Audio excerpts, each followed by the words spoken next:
ಕೇಂದ್ರ ಸರ್ಕಾರದ ಬೆಲೆ ಏರಿಕೆ ನೀತಿ ಖಂಡಿಸಿ ಕರ್ನಾಟಕ ಪ್ರದೇಶ ಕಾಂಗ್ರೆಸ್ ವತಿಯಿಂದ ಹುಬ್ಬಳ್ಳಿಯ ಗಿರಣಿ ಚಾಳ ಮೈದಾನದಲ್ಲಿ ಸಂವಿಧಾನ ಬಚಾವೋ ಬೃಹತ್ ಪ್ರತಿಭಟನೆ ಹಮ್ಮಿಕೊಳ್ಳಲಾಗಿತ್ತು. ಪ್ರತಿಭಟನಾ ಕಾರ್ಯಕ್ರಮವನ್ನು ಉದ್ದೇಶಿಸಿ ಮಾತನಾಡಿದ ಮುಖ್ಯಮಂತ್ರಿ ಸಿದ್ದರಾಮಯ್ಯ ಅವರು, ನರೇಂದ್ರ ಮೋದಿ ಅವರು ಕೇವಲ ಒಂದು ಪದಾರ್ಥದ ಬೆಲೆ ಏರಿಸಲಿಲ್ಲ, ಅಕ್ಕಿ, ಚಿನ್ನ, ಬೇಳೆ, ಪೆಟ್ರೋಲ್, ಔಷಧ, ಗೊಬ್ಬರ ಹೀಗೆ ಎಲ್ಲಾ ವಸ್ತುಗಳ ಬೆಲೆ ಏರಿಸಿದರು ಎಂದು ಹರಿಹಾಯ್ದರು. ಬೆಲೆ ಏರಿಕೆ ನಿಯಂತ್ರಣ ಮಾಡಲೇ ಇಲ್ಲ, ಒಳ್ಳೆಯ ದಿನ ಬರುತ್ತೆ ಎಂದು ಹೇಳಿ ಎಲ್ಲಾ ಪದಾರ್ಥಗಳ ಬೆಲೆ ಏರಿಸಿದ್ರು. ನಾವು ಹಾಲಿನ ಬೆಲೆ ಏರಿಕೆ ಮಾಡಿದೆವು, ಆದರೆ ಅದರ ಹಣವನ್ನ ರೈತರಿಗೆ ವರ್ಗಾವಣೆ ಮಾಡಿದ್ದೇವೆ.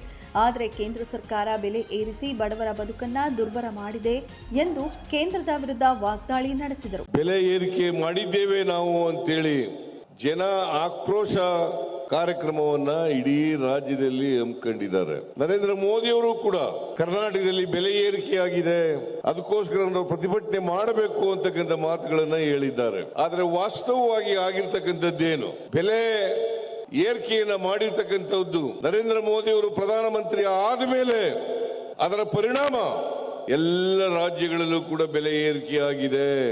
ಇದನ್ನ ಮುಚ್ಚಿಕೊಳ್ಳಿಕ್ಕೋಸ್ಕರ ಜನಾಕ್ರೋಶ, ಬೆಲೆ ಏರಿಕೆಯ ವಿರುದ್ಧ ಜನಾಕ್ರೋಶವನ್ನು ಮಾಡ್ತೇವೆ ಅಂತೇಳಿ ಈ ರಾಜ್ಯದ ಜನರನ್ನ ತಪ್ಪು ದಾರಿಗೆ ಎಳೆಯತಕ್ಕಂಥ ಪ್ರಯತ್ನವನ್ನ ಭಾರತೀಯ ಜನತಾ ಪಕ್ಷದವರು ಮಾಡ್ತಾ ಇದ್ದಾರೆ. ನರೇಂದ್ರ ಮೋದಿ ಅವರು ಬರೀ ಒಂದು ಪದಾರ್ಥದ ಬೆಲೆ ಏರಿಸಲಿಲ್ಲ.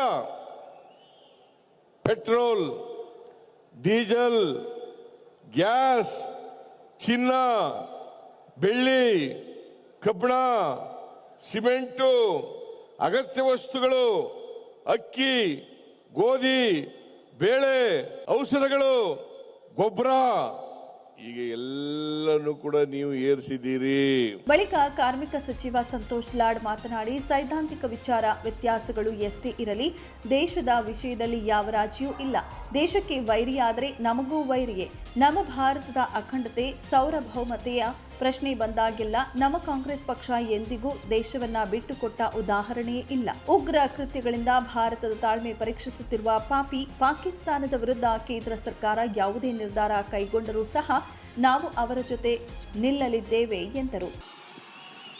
ಮೋದಿ आप घर में घुसिए, गोली मारो सालों को, गोली मारो सालों को, ಪಾಕಿಸ್ತಾನ ಘರ್ವಾಲಂಕೋ ದಯಮಾಡಿ ನೀವು ಪಾಕಿಸ್ತಾನವನ್ನು ನುಗ್ಗಿ ಇವತ್ತು ಭಯೋತ್ಪಾದನೆ ಮಾಡಿರ್ತಕ್ಕಂಥ ಈ ದೇಶದಲ್ಲಿ ಅಮಾಯಕರನ್ನ 26 ಜನನ ಏನು ಕೊಂದಿದ್ದಾರೆ.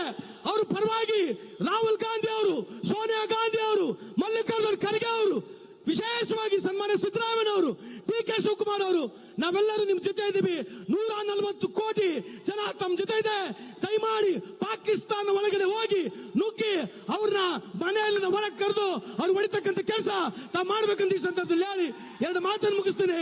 ಜೈ ಹಿಂದ್, ಜೈ ಕರ್ನಾಟಕ. ಇನ್ನು ಅಗತ್ಯ ವಸ್ತುಗಳ ಬೆಲೆ ಏರಿಕೆ ಮಾಡಿ ಕೇಂದ್ರ ಸರ್ಕಾರ ಜನಸಾಮಾನ್ಯರ ಜೇಬಿಗೆ ಕತ್ತರಿ ಹಾಕಿ ಸುಲಿಗೆ ಮಾಡುತ್ತಿದೆ. ಇದರಿಂದ ಜನರ ಬದುಕು ಕಷ್ಟವಾಗುತ್ತಿದೆ ಎಂದು ಹೇಳಿದರು. ಕಾರ್ಯಕ್ರಮದಲ್ಲಿ ಎಐಸಿಸಿ ಅಧ್ಯಕ್ಷರಾದ ಮಲ್ಲಿಕಾರ್ಜುನ ಖರ್ಗೆ, ಎಐಸಿಸಿಯ ಪ್ರಧಾನ ಕಾರ್ಯದರ್ಶಿಗಳಾದ ಶ್ರೀ ರಣದೀಪ್ ಸಿಂಗ್ ಸುರ್ಜೇವಾಲಾ, ಸಂಪುಟ ಸದಸ್ಯರು, ವಿಧಾನ ಪರಿಷತ್ ಸದಸ್ಯರು, ಪಕ್ಷದ ಹಲವಾರು ಮುಖಂಡರು, ಕಾರ್ಯಕರ್ತರು ಉಪಸ್ಥಿತರಿದ್ದರು. 9 ಲೈವ್ ನ್ಯೂಸ್, ಹುಬ್ಬಳ್ಳಿ.